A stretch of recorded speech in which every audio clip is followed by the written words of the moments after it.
Buenas noches amigos, sean bienvenidos. Esto es Cuentos, Cuervos y Plumas.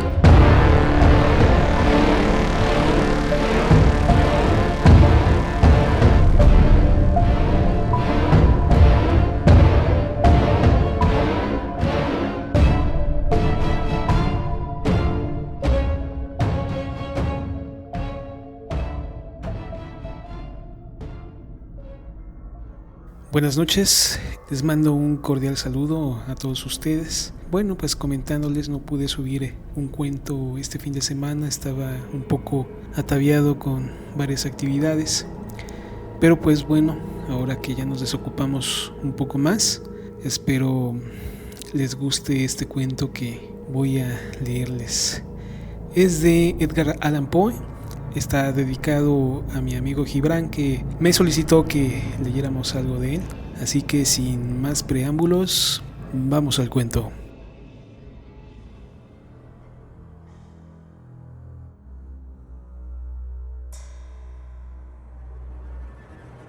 Durante mucho tiempo, la muerte roja había devastado la comarca. Jamás peste alguna fue tan fatal, tan horrible. Su encarnación era la sangre, el rojo y el horror de la sangre. Se producían dolores agudos, un repentino vértigo. Luego, los poros resumbaban abundante sangre y la disolución del ser. Manchas púrpuras en el cuerpo y particularmente en el rostro de la víctima segregaban a esta de la humanidad y la cerraban a todo socorro y a toda compasión. La invasión, el progreso y el resultado de la enfermedad eran cuestión de media hora. Pero el príncipe próspero era feliz, intrépido y sagaz. Cuando sus dominios perdieron la mitad de su población, llamó a 1,000,000 de amigos fuertes, vigorosos y alegres de corazón, escogidos entre los caballeros y las damas de su corte, y con ellos formó un refugio recóndito en una de sus abadías fortificadas. Era una construcción vasta y magnífica, creación del propio príncipe, de gusto excéntrico y no obstante grandioso. Lo rodeaba un espeso y elevado muro, y este muro tenía puertas de hierro. Una vez que entraron en ella los cortesanos, se sirvieron de fraguas y de martillos para soldar los cerrojos. Resolvieron atrincherarse contra los súbitos impulsos de la desesperación del exterior y cerrar toda salida a los frenesís del interior. La abadía fue abastecida ampliamente. Gracias a estas precauciones, los cortesanos podían desafiar al contagio. Que el mundo exterior se las compusiera como pudiese. Entre tanto, sería una locura afligirse o meditar. El príncipe había provisto aquella morada de todos los medios de placer. Había bufones, improvisadores, danzarines, músicos, hermosuras en todas las formas, y había también vino. Dentro había todas estas bellas cosas y además seguridad. Fuera la muerte roja. Ocurrió hacia el fin del 5º o 6º mes de su retiro. Y en tanto que la plaga, afuera, hacía los más terribles estragos, el príncipe próspero obsequió a sus 1,000 amigos con un baile de máscaras de la más insólita magnificencia. Qué voluptuoso cuadro el de aquel baile de máscaras. Permítame, en primer lugar, describir las salas donde tuvo lugar. Había 7, una hilera imperial. En muchos palacios, esta serie de salones forman largas perspectivas en línea recta cuando los batientes de las puertas se abren de par en par, de tal manera que la mirada penetraba hasta el fondo sin obstáculos. Aquí, el caso era diferente, tal y como podría esperarse de parte del duque y sus gustos y preferencias por lo bizarro. Las salas se encontraban tan irregularmente dispuestas que la mirada no podía abarcar sino una sola a la vez. Al cabo de un espacio de 20 o 30 yardas se presentaba un brusco recodo, y en cada de una de estas revueltas un aspecto diferente. A derecha e izquierda, en medio de cada pared, una alta y estrecha ventana gótica daba a un corredor cerrado que seguía las sinuosidades del aposento. Cada ventana ostentaba vidrios de colores en armonía con el tono dominante del decorado de la sala sobre la cual se abría. La que ocupaba la extremidad oriental, por ejemplo, estaba decorada de azul, y los ventanales eran de un azul vino. La segunda sala estaba decorada y guarnecida de color púrpura, y las vidrieras eran asimismo de color púrpura. La tercera, enteramente verde, y verdes las ventanas. La cuarta, anaranjada, estaba iluminada por una ventana del mismo color, y la quinta blanca, y la sexta violeta. La séptima estaba rigurosamente forrada de colgaduras de terciopelo negro que revestían techos y muros y recaían en pesados pliegues sobre el tapiz de la misma tela y del mismo color. Pero únicamente en esta sala el color de las ventanas no correspondía al color de la decoración. Los cristales eran escarlatas, de un color intenso de sangre. Ahora bien, ninguno de estas salas se veía lámpara ni candelabro alguno, entre los adornos de oro esparcidos con profusión y suspendidos en el techo, ni lámparas ni velas, ni ninguna luz de esta clase en la larga serie de salas. Pero en los corredores que la rodeaban, y exactamente enfrente de cada ventana, se levantaba un enorme trípode con un ingenuo brasero que proyectaba sus rayos a través de los cristales de color e iluminaba la sala de una manera deslumbrante. Se producía así una multitud de aspectos cambiantes y fantásticos. Pero en la sala del lado poniente, en la cámara negra, la claridad del brasero que se reflejaba sobre las negras columnas a través de los cristales sangrientos era terriblemente siniestra, y les daba a la fisonomía de los imprudentes que allí entraban un aspecto de tal modo extraño que muy pocos bailarines se sentían con el valor suficiente para entrar en aquel mágico recinto. También en esta sala se erguía, apoyado contra el muro del oeste, un gigantesco reloj de ébano. Su péndulo se balanceaba con un tic-tac sordo, pesado, monótono. Y cuando la aguja de los minutos había recorrido el cuadrante y la hora iba a sonar, salía de los pulmones de bronce de la máquina un sonido claro, estrepitoso, profundo y excesivamente musical, pero de un timbre tan particular y de una energía tal que de hora en hora los músicos de la orquesta se veían obligados a interrumpir durante un instante sus acordes para escuchar la música de las horas. Y las parejas que bailaban cesaban por fuerza sus evoluciones. Una perturbación momentánea recorría a toda aquella alegre multitud, y mientras sonaban las campanas podía notarse que palidecían hasta los más valientes, y los más sensatos y de más edad se pasaban la mano por la frente como si se hundieran en meditaciones o en sueños febriles, pero apenas se parecía del todo a aquellos ecos. Circulaba por toda la asamblea una leve hilaridad. Los músicos se miraban los unos a los otros, se sonreían de sus nervios y de su locura, y se juraban por lo bajo entre ellos que la próxima vez que sonaran las campanas no sentirían la misma impresión. Y luego, cuando después de la huida de los 60 minutos que comprendían los 3600 segundos de la hora pasada, se escuchaban de nuevo las campanas del fatal reloj, se producía la misma turbación, el mismo escalofrío y las mismas ensoñaciones febriles. Pero a despecho de todo esto, la orgía continuaba alegre y magnífica. El gusto del duque era muy especial. Tenía un ojo certero en lo que tocante a los colores y sus efectos. Desdeñaba los gustos de la moda. Sus planos eran temerarios y salvajes, y sus concepciones brillaban como un esplendor bárbaro. Hay personas que lo hubieran juzgado de loco, pero sus cortesanos sabían bien que no lo estaba. Pero era preciso comprenderlo, verlo, tocarlo para estar seguro de que, en efecto, no lo estaba.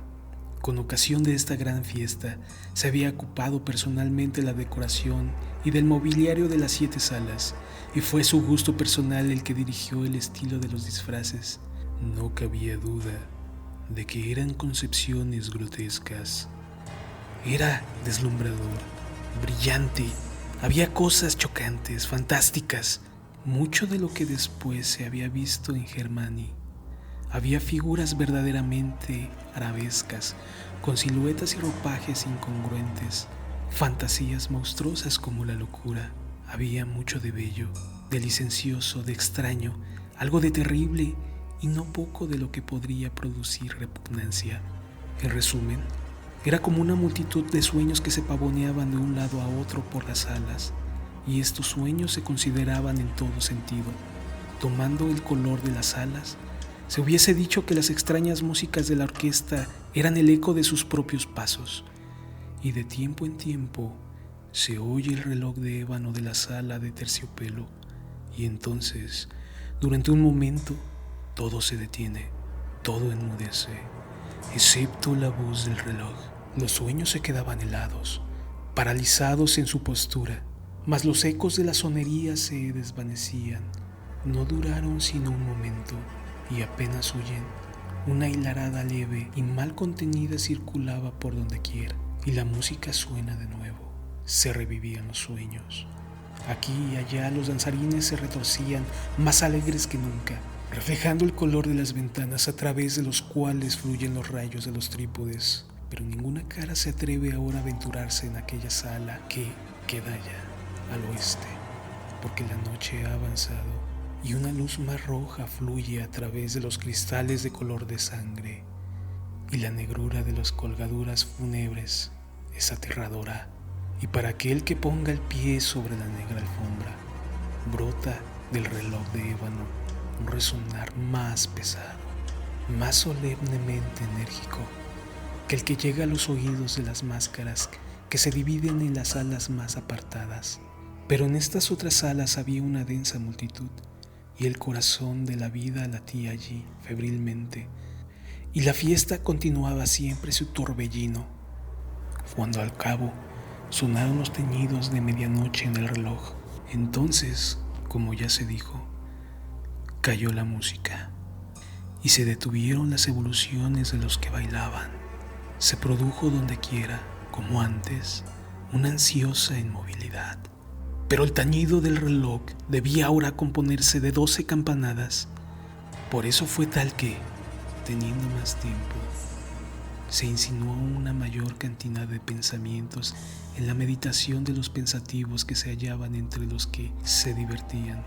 Y quizá por eso mismo muchas personas de entre la multitud, antes de que se ahogaran en el silencio de los últimos ecos de la última campanada, tuvieron tiempo de notar la presencia de una máscara que hasta ese momento no había llamado la atención de nadie, y habiendo corrido en un susurro la noticia de aquella intrusión, se suscitó entre la concurrencia un chuchicheo, un murmullo significativo de asombro y desaprobación, y luego, por último, de terror y de horror y de repugnancia. En una reunión de fantasmas como la que he descrito, era preciso sin duda una aparición del todo extraordinaria para causar tal sensación.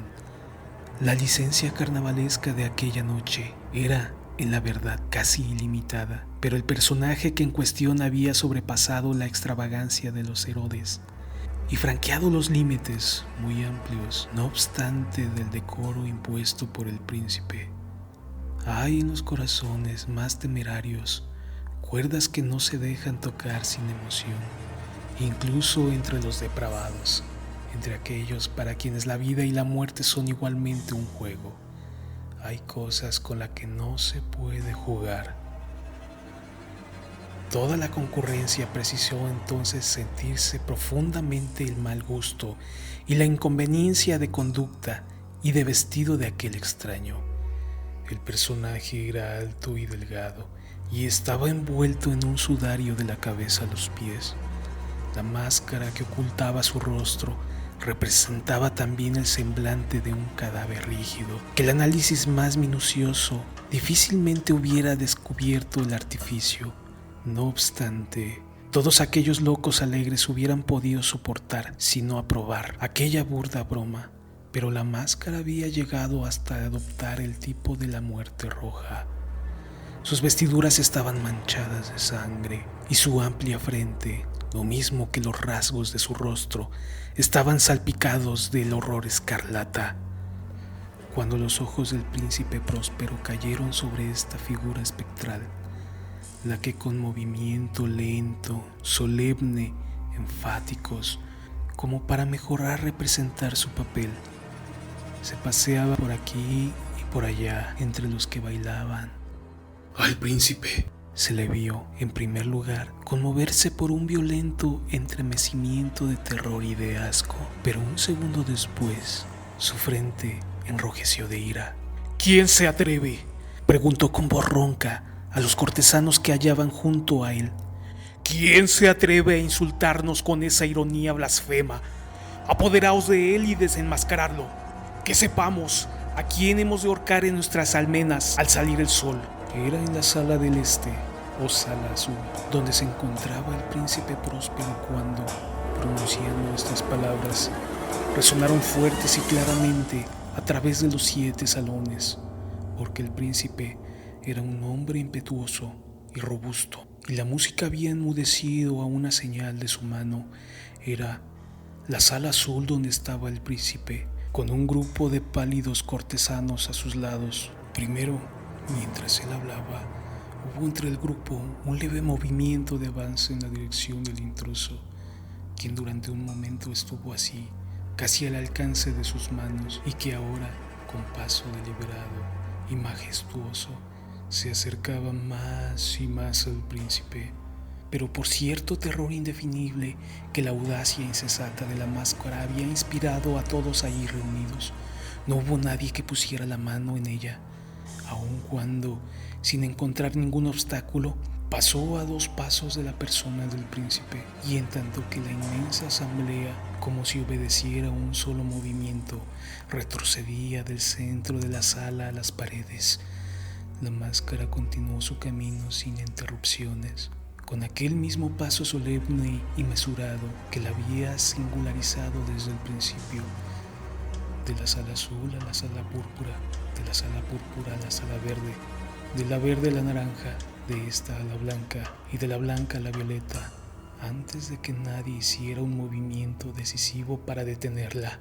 Fue entonces cuando el príncipe Próspero, exasperado de ira y de vergüenza por su momentánea cobardía, se lanzó precipitadamente a través de las 6 salas sin que nadie lo siguiera, porque un terror mortal se había apoderado de todo el mundo. Blandía un puñal y se había aproximado impetuosamente a una distancia de 3 o 4 pasos del fantasma, que se batía en retirada, cuando éste, llegado a la proximidad de la sala de los terciopelos, se volvió bruscamente y afrontó a quien perseguía.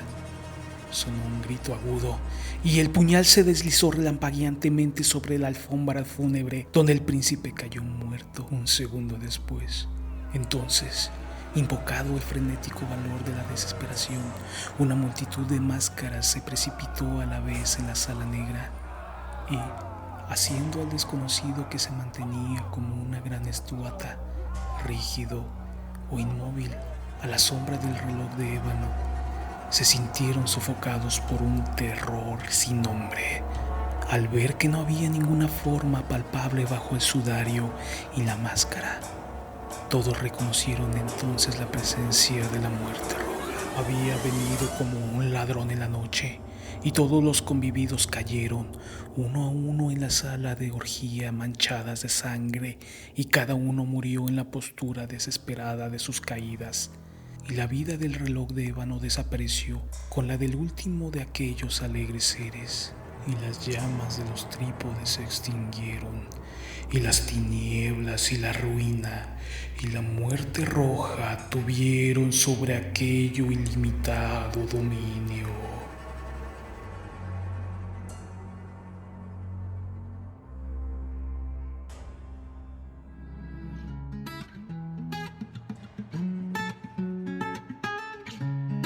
Hemos llegado al final, amigos, de esta pequeña lectura.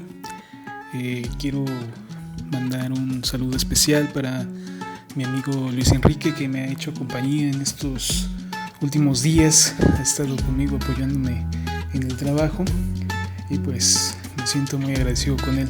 También quiero mandar un cordial saludo a mi amigo Isaac Montaño, que también me ha apoyado bastante en este pequeño emprendimiento.